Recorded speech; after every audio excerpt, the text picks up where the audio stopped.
Sadarkah saudara, justru waktu menabur yang terbaik adalah di masa sukar. Oh yes. Masih ingat kisah Ishak? Ishak tidak menabur di keadaan baik loh, dia menabur di dalam kekeringan loh. Masih ingat saudaraku, janda yang hanya punya buli-buli kecil? Elia mintanya apa? Buat dulu. Padahal Elia sudah tahu, dia nggak punya apa-apa. Masih ingat kisah Elia? 3,5 tahun masa kekeringan, dia guyurkan air habis-habisan saudaraku. Justru di masa yang berat, masa yang terbaik engkau tabur.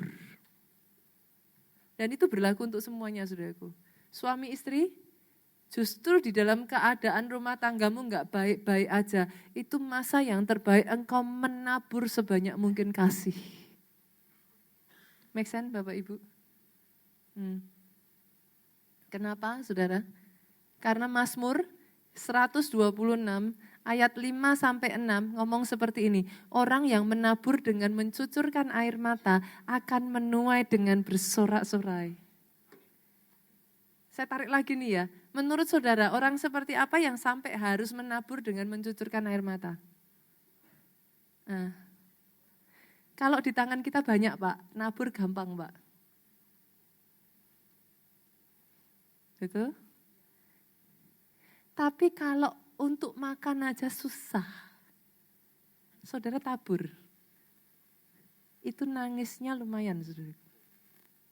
Tapi Alkitab berkata, justru di dalam keadaan seperti itu ketika engkau tabur, engkau akan menuai dengan bersorak-sorai. Para KKS, haru. Berapa banyak di sini yang KKS? Boleh saya lihat tangan-tangan terangkat? Jangan menyerah dengan anak sel yuk. Yang sepakat katakan amin. Menjengkelkannya anak sel jangan menyerah Pak. Kalau mau nyekik saya bantu cekik. Tapi jangan menyerah. Karena sudah tidak pernah tahu dari situ akan lahir buah-buah yang luar biasa dari anak-anak satu demi satu anak sel saudara. Di masa yang paling susah di tempat pekerjaan saudara, tabur kerja keras yang terbaik. Jangan lari. Come on, ayo. Jangan lari. Orang tua, halo. Di masa yang paling tidak mengenakan, yang paling menyebalkan anak, yang paling jengkeli, tabur kasih habis-habisan buat anak. You never know. Ada satu momen dalam kehidupan saya pernah saksikan ini saudaraku. Saya berhadapan dengan anak-anak saya yang mulai masuk masa puber, ABG. Bukan hanya pengen dicekik, saya pengen pites, saudara. Ini kan saya di Solo ya, saya bisa bahasa Jawa, saudara. Tidak peduli semua yang saya lakukan kayak nothing gitu, kayak enggak, rasanya gemesin sekali gitu, saudaraku. Kadang bahkan, saudaraku, ada momen-momen ya, saya masuk kamarnya aja di shoo. Dan itu literally loh saudara, bukan dipegang, itu seperti kayak di tangan saya itu ditepis, lah benar-benar kayak yang everything I do saudara. Itu seperti kayak saya menyiram di tanah kering yang gak pernah ada habisnya gitu. Sampai satu titik saya hampir menyerah saudara. Karena setiap kali saya dekat ke anak saya ini yang ada cuman sakit saudara.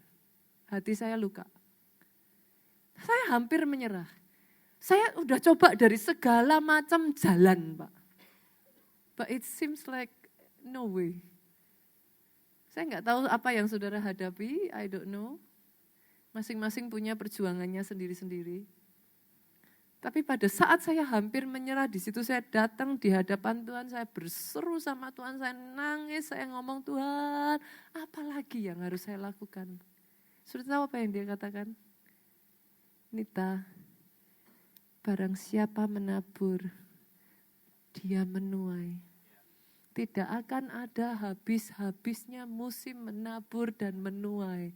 Saya adalah orang yang sangat mempercayai hukum tabur tuai, saudaraku. Sepasti besok saudara bangun, saudara akan melihat matahari lagi. Nanti malam saudara melihat ke langit, saudara melihat bulan dan bintang di sana. Sepasti itulah hukum tabur tuai.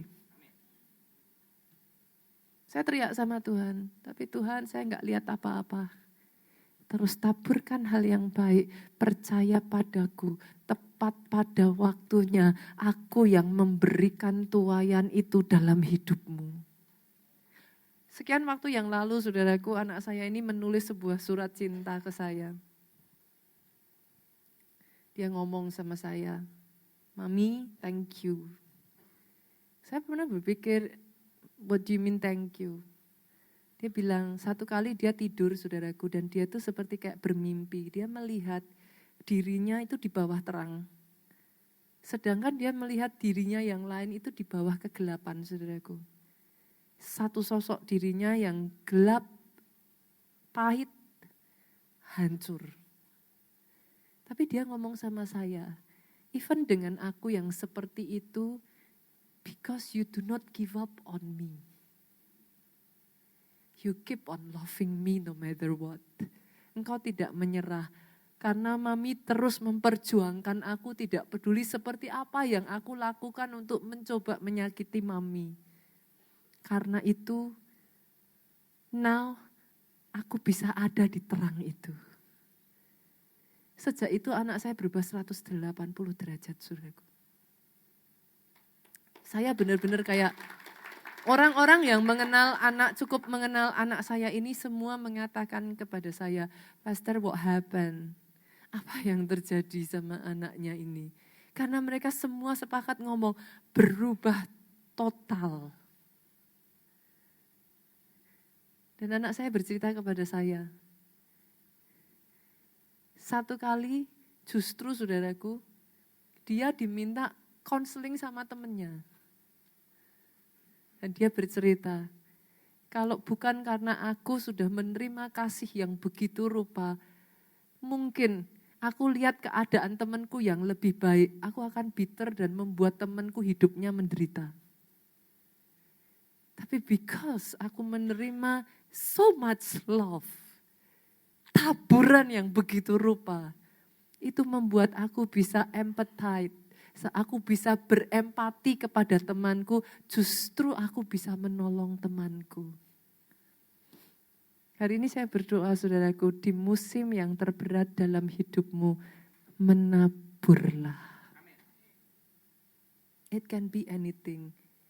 Saya enggak tahu apa yang saudara terjadi di dalam kehidupan saudara. Tapi justru di musim terberat, that is the best moment untuk menabur.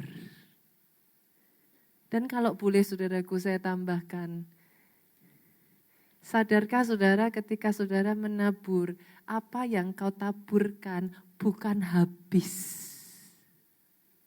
Firman Tuhan tuh ngomong Pak, ketika kau menabur engkau menuai berapa? 30, 60. Boleh enggak lihat ke depan Bapak Ibu? Ada enggak di sini yang nabur satu benih mangga, nanti kalau udah jadi pohon, berharap bakal hanya nuai satu buah mangga, saudara? Loh, kok enggak adil? Naburnya kan cuma satu benih, Pak. Lah harusnya jadi satu buah dong. Berapa yang saudara terima? 30, 60, bahkan 100 kali. Itu sebabnya nabur yang baik. Loh, kalau saudara nabur yang baik kan enak. Nerimanya baik 30. Lah kalau nabur yang jelek? Loh nuainya bukan cuma satu loh. 30, 60. Taburan ketika ditaburkan tidak akan habis, dia membuka tingkap langit, yang turun adalah hujan. Bukan hanya engkau berdiri di tanah subur saudaraku, tapi langit yang terbuka. Taburan itu selalu membukakan langit saudara. Tidak ada yang namanya nabur satu habis. Itu sebabnya tabur yang baik. Jangan pernah lupa, tabur yang baik, tabur kasih, tabur kebaikan, tabur waktu kepada anak-anakmu. Tabur kerja keras di tempat kerjamu. Tabur bahkan saudaraku di bisnis saudara. Tapi boleh nggak saya juga ngomong, tabur di pekerjaan Tuhan.